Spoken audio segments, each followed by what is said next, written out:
আমি যখন ক্লাস 9-এ পড়তাম তখন আমাদের স্কুলে একটা নতুন টিচার আসে। তখন সালটা ছিল 2015 14ই সেপ্টেম্বর। ওই স্যারটা আমাদের স্কুলে প্রথম সেদিন আসে। স্যারটা দেখতে অনেক বেশি সুন্দর ছিল, তিনি সুন্দরের চাইতে অনেক বেশি রোমান্টিক ছিল। ওই স্যারটা আমাদের বিজ্ঞান ক্লাস নিত। সে তো ক্লাসের চাইতে ভালোবাসার কথা বেশি বলতো। কেন জানি না ক্লাস করাতে করাতে স্যারটা আমার দিকে খুব আর চোখে তাকাতো। আমাদের ক্লাসের অনেক মেয়েরাই ওই স্যারটাকে পছন্দ করতো না, কারণ স্যার যখন বিজ্ঞান ক্লাস নিত বিজ্ঞানে যা যা পড়া সবকিছুই সে ওপেনলি বলতো। আর ক্লাস 9-এর বইতে তো ওপেনলি সবকিছু বলে দেওয়া আছে মেয়েদের বিষয়ে। কেন জানি না ওই স্যারটা এসব মজার ছলে নিত আর আমাদের সবাইকে ক্লাস করাতো, যার কারণে ওই স্যারটাকে আমার একদমই পছন্দ হতো না, কেমনই যেন ছিল। একদিন তো বলেই ফেললো তুমি ক্লাস শেষে আমার সাথে একটু দেখা করবে। যদিও স্যারটাকে আমি একদমই পছন্দ করতাম না, তাই সেদিন আমি তার সাথে আর দেখা করিনি। আমার ক্লাস শেষ হওয়ার সাথে সাথে সেদিন আমি আমার বান্ধবীদের সাথে সাথেই তাড়াতাড়ি বের হয়ে যাই। তারপরের দিন আমি ক্লাসে আসতেই স্যার আমার কাছে এসে আমার কাছ থেকে বই নিতে আমাকে বলে, গতকাল তুমি আমার সাথে দেখা করলে না কেন? তখন আমি স্যারকে কাঁপা কাঁপা কণ্ঠে বললাম, স্যার আমার বাসায় একটু কাজ ছিল তাই তাড়াতাড়ি করে আমি বের হয়ে গেছি। তারপর স্যার আমাকে আবারও বলে, তুমি আজকে ক্লাস শেষে আমার সাথে দেখা করবে, তোমার সাথে আমার কিছু ইম্পর্টেন্ট কথা আছে। তারপর সেদিন ক্লাস শেষ হয়ে যাওয়ার পরে আমি ক্লাসরুমেই বসেছিলাম। কিছুক্ষণ অপেক্ষা করার পর আমাদের সেই স্যারটা আমাদের ক্লাসরুমে আসে, আর সে এসে আমাকে বলে সে নাকি আমাকে পছন্দ করে। তখন তো আমি তার মুখের উপরে একদমই না করে দেই, কারণ তার সাথে তো আমার কিছুতেই যায় না। তিনি ছিলেন আমার ক্লাস টিচার, আর তিনি বয়সে ছিলেন আমার থেকেও অনেক বড়, একদম আমার বাবার বয়সী। তারপরও তার হাইট ছিল 6 ফুট, যার সামনে আমি একদমই পিচ্ছি পিচ্ছি, যার সাথে আমার সম্পর্ক একদমই যায় না। যার কারণে আমি সেদিন তার মুখের উপরে না বলে দিয়ে আমি ক্লাসরুম থেকে চলে আসি। তারপর থেকে আমি 1 সপ্তাহ যাব তার ক্লাসে যাইনি, কারণ আমি কি করে ক্লাসে যাব আর ওই স্যারের সামনে গিয়ে আমি কি করে মুখ দেখাবো, যার কারণে লজ্জায় আমি স্কুলেই যেতাম না।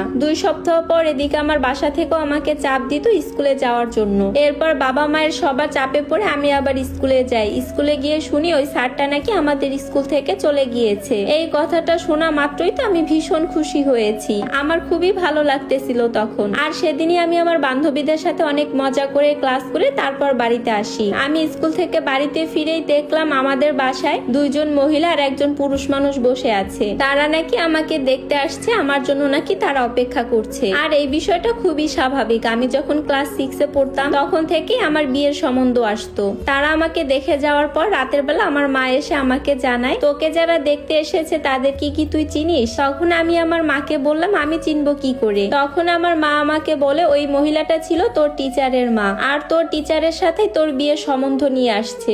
আমার মায়ের মুখে এই কথাটা শোনা মাত্রই আমার মাথায় যেন আকাশ ভেঙে পড়লো। আমি কি বলবো কিছুই বুঝে উঠতে পারছিলাম না। প্রথম অবস্থায় বিয়েতে আমার বাবা মা কেউই রাজি ছিল না, তারপর একটা পর্যায়ে গিয়ে সবাই রাজি হয়ে যায়। তাদের কাছে তো আমার টিচারের বয়সটা একদমই ম্যাটার করতো না। আমার বাবা মা দেখতো সে অনেক টাকা ইনকাম করে, সে একজন টিচার, অনেক ভালো একজন স্টুডেন্ট। আর আমাদের স্কুল থেকে চাকরি ছেড়ে দেওয়ার কারণ হচ্ছে সে নাকি এখন একজন কলেজের প্রফেসর হয়েছে। যতই প্রফেসর হোক আর যতই টাকা ইনকাম করুক, আমার কাছে তাকে একদমই পছন্দ না। আর এটা আমি কিছুতেই মেনে নিতে পারি না, তার সাথে আমার কিছুতেই যায় না। এরপর এই বিষয়ে সমস্ত কথা আমি আমার মাকে জানাই। এরপর আমার মা আমাকে বলে, এটাই তো ভালো, দেখ ছেলেটা তোকে কত ভালোবাসে, তোর বিয়ের প্রস্তাব নিয়ে এসেছে। আমি তো কিছুতেই আমার মাকে বুঝাতে পারছিলাম না যে ওই ছেলেটাকে আমার একদমই পছন্দ না, আর যে আমার শিক্ষক ছিল তাকে আমি কি করে স্বামী হিসাবে মেনে নিব, এটা আমি কিছুতেই পারবো না। অপরদিকে আমি এই বিয়েতে রাজি না বলে আমার মা 3 দিন ধরে ভাত খায় না। আর আমার বাবা নাকি আমার মাকে অনেক রাগারাগি করেছে আমি কেন এই বিয়েতে রাজি হচ্ছি না। আমার তখন শুধুই মনে হচ্ছিল আমার যদি কেউ ভালোবাসার মানুষ থাকতো তাহলে আমি তার সাথে পালিয়ে যেতাম, কিন্তু আমার সেরকম কেউই ছিল না, কারণ আমি সবসময় চেয়েছি আমার বাবা মার সম্মানটা সবার আগে।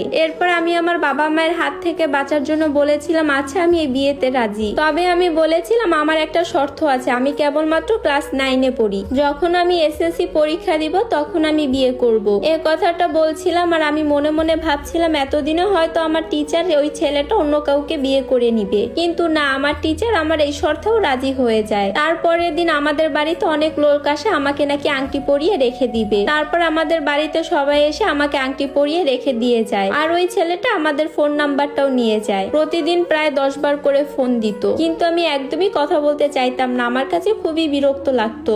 একটা পর্যায়ে আমি বিরক্ত হয়ে বলেই দিয়েছিলাম, আপনি একটা আংটি পরিয়ে দিয়েছেন বলে কি আমি এখন আপনার কামলা হয়ে গেছি যে আপনি ফোন দিলে আপনার সাথে সাথে কথা বলতে হবে। তখন উনি আমার কোনো কথারই উত্তর দেয় না, একটু হেসেই ফোনটা রেখে দেয়। তারপরের দিন আমি স্কুল থেকে বিকালবেলা অনেক টায়ার্ড হয়ে বাসায় ফিরেছি। এসেই দেখি সে আবার ফোন দিচ্ছে বারবার। তখন আমি ফোনটা কেটে দিই। ফোনটা কেটে দেওয়ার সাথে সাথে আমাদের বাসার বাহিরের কলিং বেল বেজে উঠে। তখন মা দরজা খুলে দেখে ওই ছেলেটা বাসায় চলে এসেছে আর আমাকে এসে বলতেছে, কি ব্যাপার, তুমি ফোন ধরছো না কেন? এদিকে দেখি আমার মা আমার রুমের ফার্নিচার গুলো চেঞ্জ করতেছে, যেগুলো আমার একদমই পছন্দ না। আমার রুমের ফার্নিচার গুলো আমার মা কেন চেঞ্জ করছে? আর এগুলো তো আমি পছন্দ করে রেখেছি। আর ওই ছেলেটার পিছনে পিছনে দেখি তার বোনেরাও এসেছে অনেক শাড়ি গহনা নিয়ে। আজকে নাকি আমাদের কাবিন মেয়ে, যার কারণে ওই ছেলেটা নাকি আজকে আমাদের বাসায় থাকবে। এর জন্যই মা নাকি ফার্নিচার গুলো চেঞ্জ করছে আর ঘর দরজা সবকিছু গুছিয়ে রাখছে। এ কথাটা শোনা মাত্রই যেন আমার সবকিছু এলোমেলো হয়ে গেল। কি করব না করব কোনো কিছুই বুঝে উঠতে পারছিলাম না। আমার বাবা মা কি করে পারে আমার অনুমতি ছাড়া আমার বিয়ের দিন তারিখ ঠিক করতে? তারপর আর কি, আমার ইচ্ছা না থাকা সত্ত্বেও ওই দিন ওই ছেলেটার সাথে আমার কাবিন হয়ে যায়। আর এই ভিডিও দ্বিতীয় পার্ট দেখতে চাইলে